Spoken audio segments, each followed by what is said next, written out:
I am Rowan Hale, a quiet, resilient ranch owner in my early 30s who values honesty, land, and legacy over power or approval. I inherited my father's ranch after his death, believing it would bring peace, but instead it became the center of a ruthless betrayal by my older sister. The first time my sister said the ranch should be hers, she smiled while she said it. We were standing on the porch where we grew up, the same porch where Dad taught us how to mend fence wire and Mom used to drink coffee at sunrise. The smile didn't reach her eyes. "You don't even live here full-time," she said. "It makes sense for me to take over." I laughed because I thought she was joking. The ranch had been left to me in Dad's will. Clear. Signed. Witnessed. I had managed it for years while she lived in the city and visited twice a year. But she didn't laugh back. A week later, rumors started spreading in town. People I had known my whole life stopped meeting my eyes. At the feed store, a man I trusted asked quietly if everything I owned was really mine. That's when I learned what my sister was telling people. She said I stole the ranch. She said I tricked Dad when he was sick. She said I forged papers.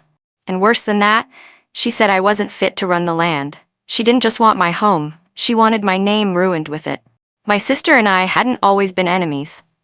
When we were kids, we shared a room and whispered plans about running the ranch together someday. But after Mom died, something shifted. She left for the city, and I stayed behind to help Dad. I was there when Dad's hand started shaking.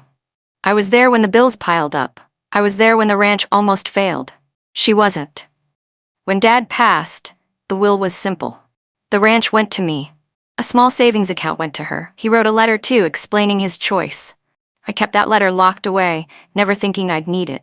Now, she claimed the will was fake. She hired a lawyer and filed a claim saying I manipulated Dad while he was ill. She told the town I was greedy, heartless, a liar. Then came the official notice, a court hearing. My stomach dropped when I read it. This wasn't just family drama anymore. This was legal, public, dangerous. I tried calling her. She didn't answer. I drove to her rental house in town. The lights were on, but she wouldn't open the door.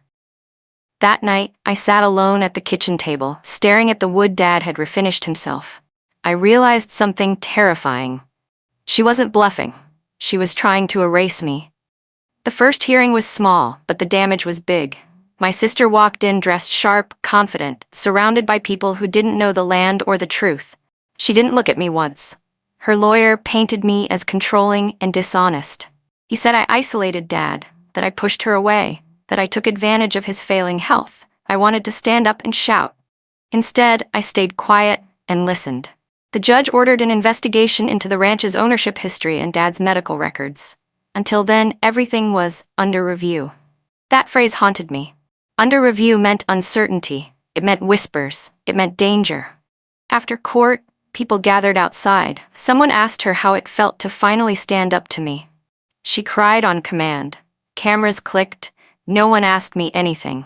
By the end of the week, a local paper ran a story hinting at elder abuse. My name wasn't printed, but everyone knew. Suppliers stopped extending credit. A longtime ranch hand quit without explanation. Even the bank called about concerns. My sister didn't need to win yet. She just needed to bleed me dry. And she was doing it perfectly. I spent nights going through old files, looking for anything that could protect me. Deeds, receipts, vet records, handwritten notes from Dad. My hands shook as I sorted through years of proof. Then I found something strange. A set of land transfer forms dated 2 years before Dad died. Forms I had never seen. Forms that showed my sister's name listed as future owner. They weren't signed, but they were copied. I remembered then she had visited that summer. She asked questions, took photos, said she was just curious. My chest tightened. I took the papers to a retired clerk I trusted. She studied them carefully. "These were never filed," she said. But someone tried. That night, I realized my sister hadn't just started this fight after Dad died. She'd been planning it. Slowly, carefully. I also realized something else. If she was willing to lie this much, she had already crossed lines I hadn't imagined, which meant the truth alone might not be enough. I needed to be smarter than her, and quieter. The next attack came fast. Someone reported me for animal neglect. An inspector showed up unannounced, walking the property with a clipboard while neighbors watched from their fences. Everything passed inspection, but the message was clear. I was being watched. That same week, a fake social media account started posting stories about me.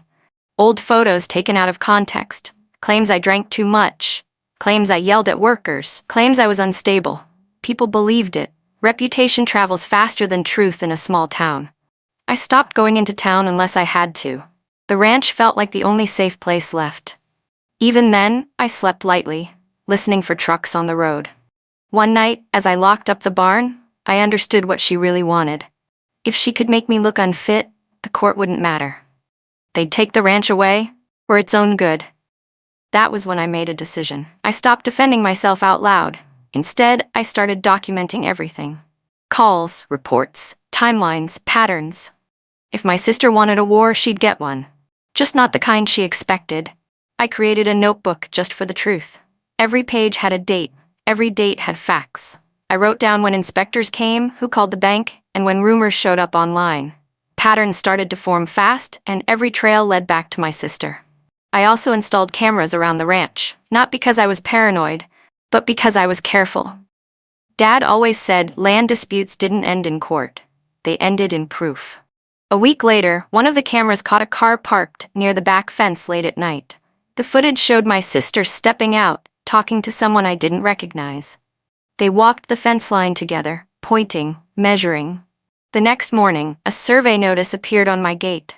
She was trying to redraw the land. I took the footage straight to my lawyer. He watched it twice, slow and silent. "She's pushing hard," he said. "That means she's hiding something." That thought stuck with me. If she was this desperate to take the ranch, maybe the land was worth more than we knew.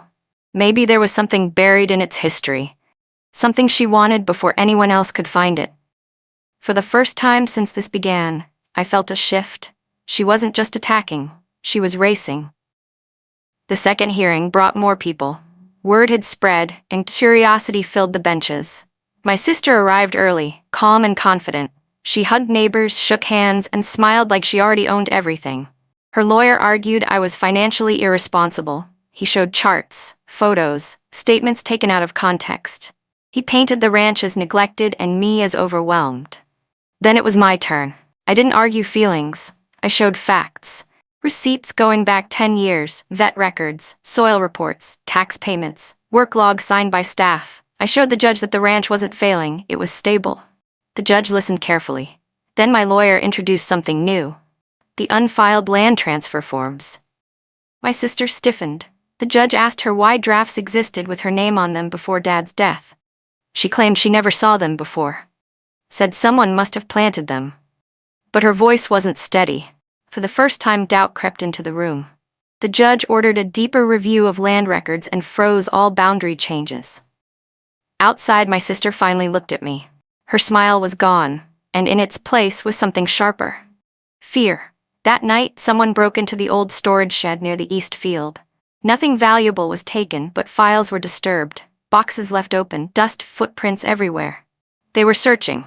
I checked the cameras. The footage showed a hooded figure, face hidden, moving fast and purposeful. But the car parked down the road was familiar. It was my sister's.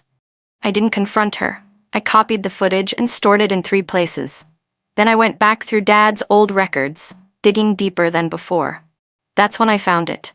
An old survey map from decades ago, folded inside a ledger. It showed mineral rights attached to the land, rights that were never separated from the ranch. My heart pounded.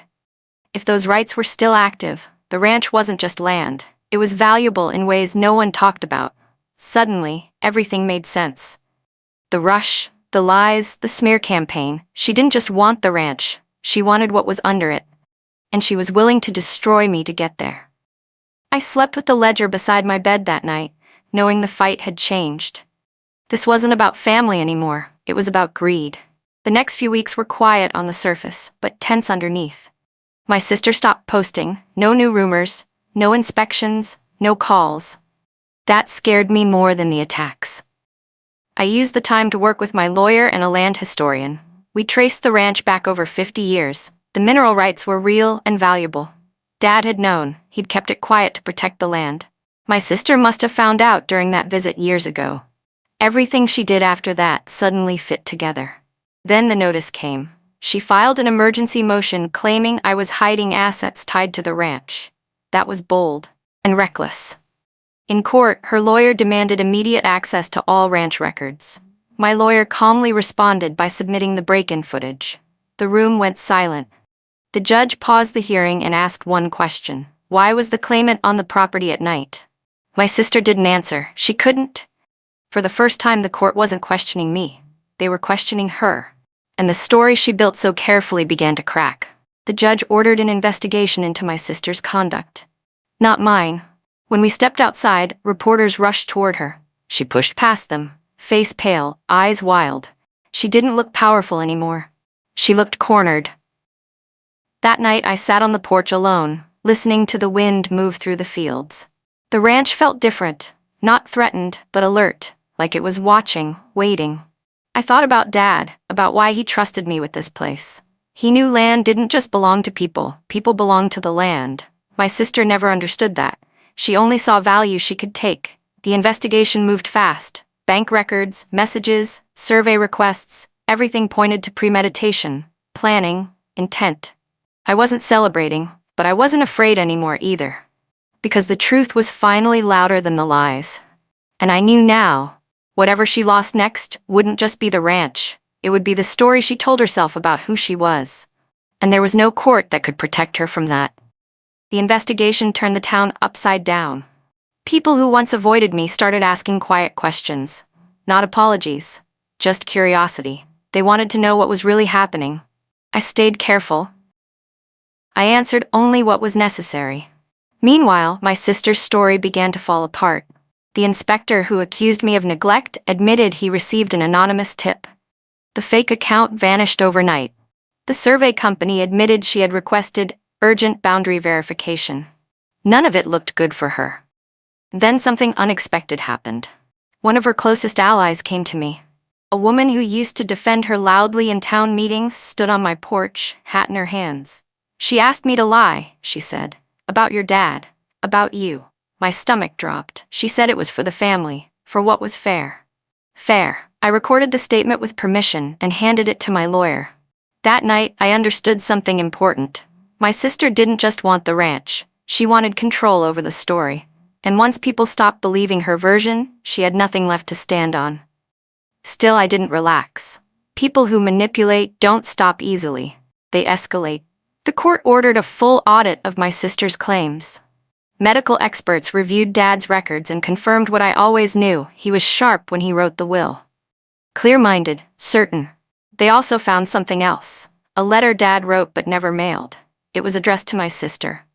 In it, he explained why the ranch went to me. Not out of favoritism, but trust.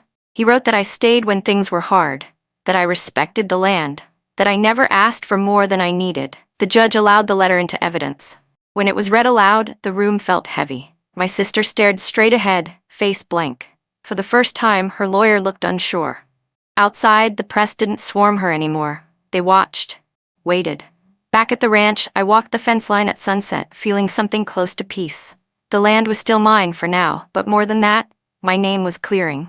Slowly. Truth doesn't rush, it stands. My sister tried one last move. She filed a complaint accusing me of intimidation and harassment. Claimed I was pressuring witnesses. Claimed I was unstable. But timing matters. The complaint came 2 days after the break-in footage was entered into record. The judge dismissed it within minutes. That was the moment I knew the tide had fully turned. After the hearing, my sister followed me outside. "You think you've won?" she snapped, finally dropping the mask. "You'll never belong here like I do." I looked at her, really looked. "You never wanted to belong," I said. "You wanted to own." She laughed bitterly. "What's the difference?" I didn't answer, because she wouldn't understand. That night, the bank restored my credit line. The supplier called to apologize. A ranch hand who quit came back. Reputation doesn't return all at once, but it does return, piece by piece. The final hearing lasted 3 days. Experts testified. Records were examined. Every lie was placed next to a fact. By the end, the judge's patience was gone. She ruled fully in my favor. The ranch was mine. The will was valid. The claims were false. But she didn't stop there. She cited my sister for abuse of process, false reporting, and attempted fraud. Fines were issued. A civil investigation opened. My sister's face went white. What she lost next wasn't land, it was credibility. Without it, doors closed fast. The lawyer withdrew. The city job she bragged about disappeared quietly. Friends vanished. When we left the courthouse, she stood alone. I didn't feel proud. I felt done. Weeks passed. Life on the ranch returned to rhythm, feeding, repairs, early mornings. The land didn't hold grudges. It only responded to care. One evening, I found Dad's letter again. I read it slowly, this time without anger or fear. He knew. He always knew who would protect this place. My sister moved away shortly after. No goodbye, no apology, just silence. The town stopped whispering my name. They said hers instead.